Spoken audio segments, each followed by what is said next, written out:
Good morning, students. Yesterday I have discussed answers of worksheet 2, and today I am going to discuss answers of worksheet 3, that is the worksheet of chemistry, and it is based on the chapter carbon and its compound. So the first question that is there in worksheet, that is carbon exists in which form in atmospheric air. As you know, carbon can exist both in free state and also in combined state. In combined state, it exists as CO2 or carbon dioxide in atmospheric air. As we know, we exhale CO2. Beside that, our vehicles that are running on the road, they also excrete or give out this CO2. So carbon exists in atmospheric air as CO2. Now second question is write the electron dot structure of nitrogen molecule. So as you know, atomic number of nitrogen is 7. So its electronic configuration is like that, 2 and 5, mean it contains 5 electrons in its outermost shell, and these are as such nitrogen molecule, mean N2.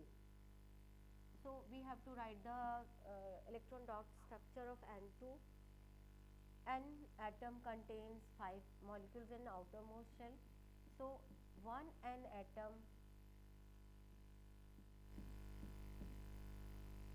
unite with other N atom, and it is like that, 3 electron, it shares 3 electrons like that. These 3 mean they form triple bond in between. This is triple bond, and this triple bond make the electronic configuration of N atom stable. So to make stable electronic configuration, N contribute 3 of the electron, or a triple bond is formed between 2 of the N atoms to form a N molecule or nitrogen molecule. Now third question that is there, name the factors which are responsible for the existence of a large number of organic compounds. So as we have discussed earlier, there are some of the points which are the factors which we can discuss for this. So first is that its tetravalency. When as we know, carbon has valency of 4. So the carbon atom can form 4 single bonds with other carbon atom, when it can form single bond with other carbon atom, and or the with the atoms of some other elements such as hydrogen, chlorine, nitrogen, oxygen, etc. So its tetravalency is responsible for the existence of large number of organic compound. Second factor that is there, that is tendency towards self linking or the property of catenation. Carbon has a unique property by virtue of it forms regular covalent bonds with other carbon atoms. This self-linking property means it can link with the atom of similar carbon atom. This lead to the formation of long chain or branch chain or and rings of carbon atoms, and this property is called as catenation or self-linking. When it is like that,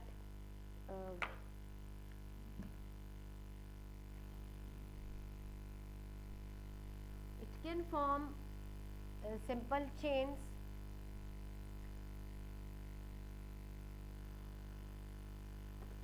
like that.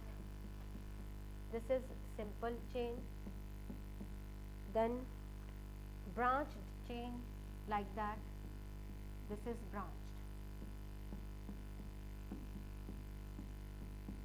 branched chain.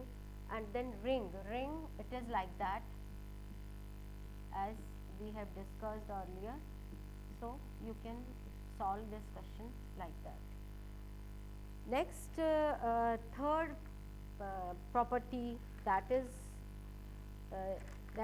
property or factor that is for there in carbon for the existence of large number of organic compound is that tendency to form multiple bonds. Mean it can form single bond, double bond or triple bond with atoms of similar elements. This is double bond, and in this way it can satisfy its valency. In the similar way it can form triple bond like that, or it can form bond with oxygen or nitrogen, etc.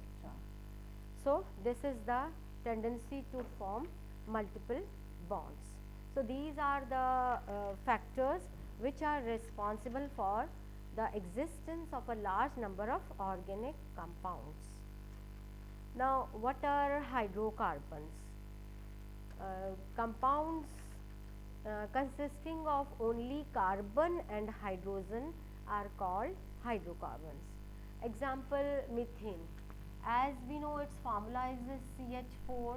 It contains one atom of carbon and 4 atoms of hydrogen. So CH4 or methane, this is a hydrocarbon. Next question number 5 is define saturated hydrocarbon and explain that C2H6 is a saturated hydrocarbon.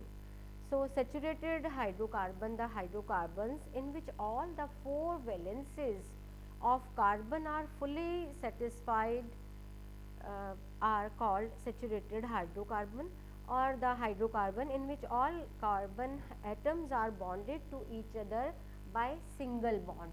I mean, if this single bond is there, then is in between these 2 atoms of carbon, then it is a saturated hydrocarbon.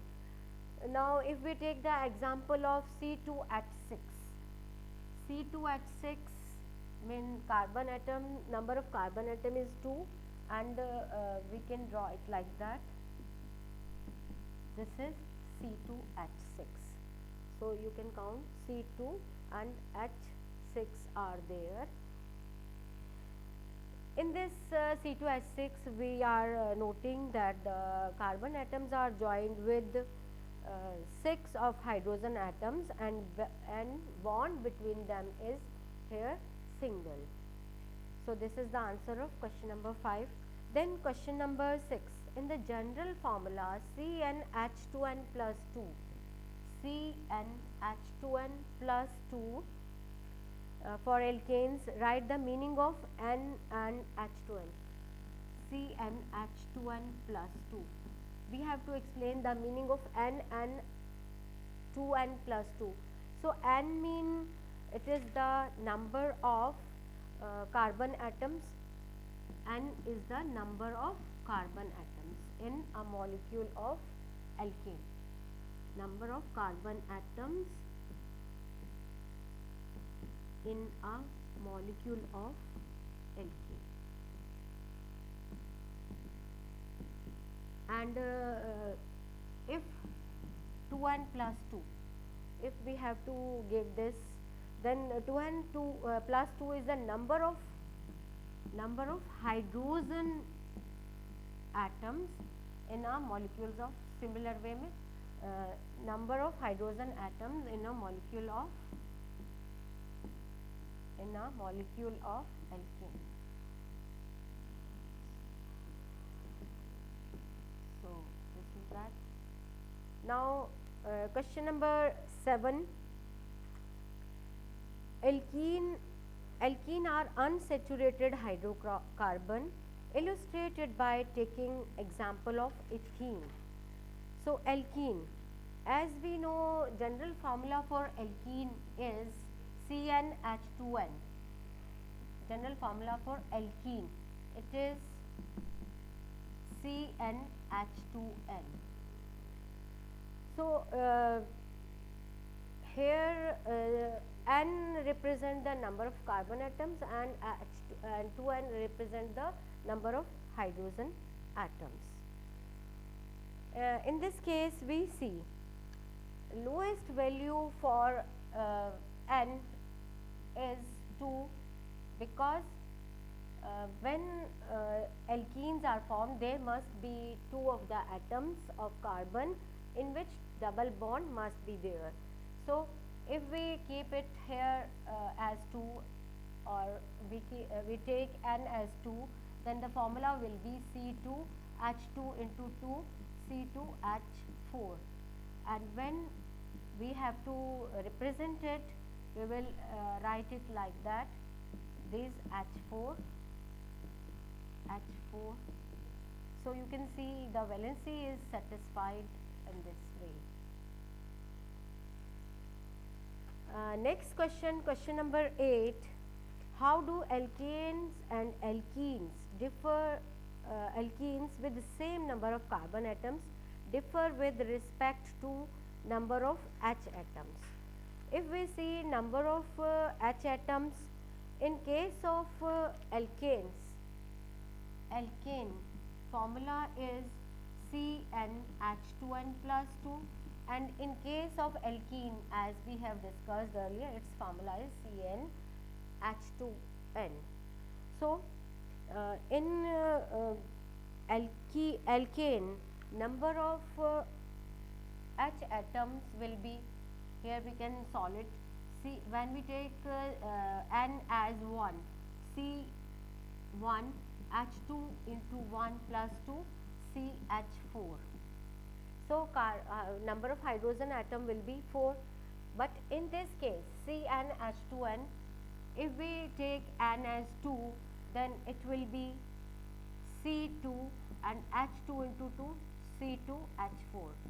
So we can say that in case of alkane, the number of hydrogen atoms is 8.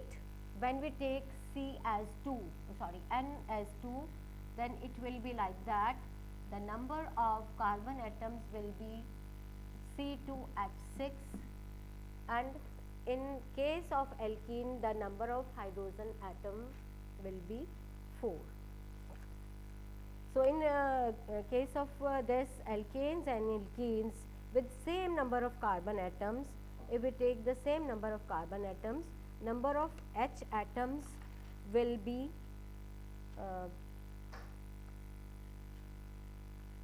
2 more in case of alkenes, and it is 2 less than alkene, when it will have 6 H atoms and it will have 4 hydrogen atoms. Besides that, one more part of the question is given, type of bond between carbon atoms. So we can easily show it. If we take N as 2, there is a single bond. In this case, there is a single bond between 2 carbon atoms, but in this case we will see there will be a double bond. So in alkane, carbon to carbon at bond is a single, and for alkene there will be double bond. Now last question, question number 9. The molecule of alkene family are represented by formula CnH2n, as we have earlier written here the formula CnH2n. Then now answer the following question. What do N and 2N signify? N and 2N signify the similar. N represent the number of carbon atoms and 2N represent the number of hydrogen atoms in a molecule of alkene. Then second part of it is, what is the lowest value which can be assigned to n? The lowest value will be 2. As we have discussed earlier that alkenes are unsaturated hydrocarbon that contain at least one of the double bond between two carbon atoms. So, if we have to write the first member of alkene family, we have to take n as 2, n as 2. We have to take n as 2, and then the formula will be C2H2 into 2 C2H4. Now, third part of this question number 9 is, what is the molecular formula of alkene when n is 4? When we take n as 4, then formula will be C4H2 into 4 C4H8. This will be the formula for the alkene when n is taken as 4. And last part of this question number 9 is, what is the molecular formula of alkene if there are 8 hydrogen atom in it? Mean, if we take we know we take 2n as the number of hydrogen atom. So, if there is 2n equal to 8, when here 2n is 8, then we have to find out the number of carbon atoms, and this will be 8, 2n is equal to 8 and n will be 8 upon 2, 4, mean n will be 4. So, this is all about the worksheet third. Next turn I will take the answers of worksheet 4. So, it is advised to all of you to solve the worksheet so that you can match the answers of the worksheets. So, that is all for today. Thank you.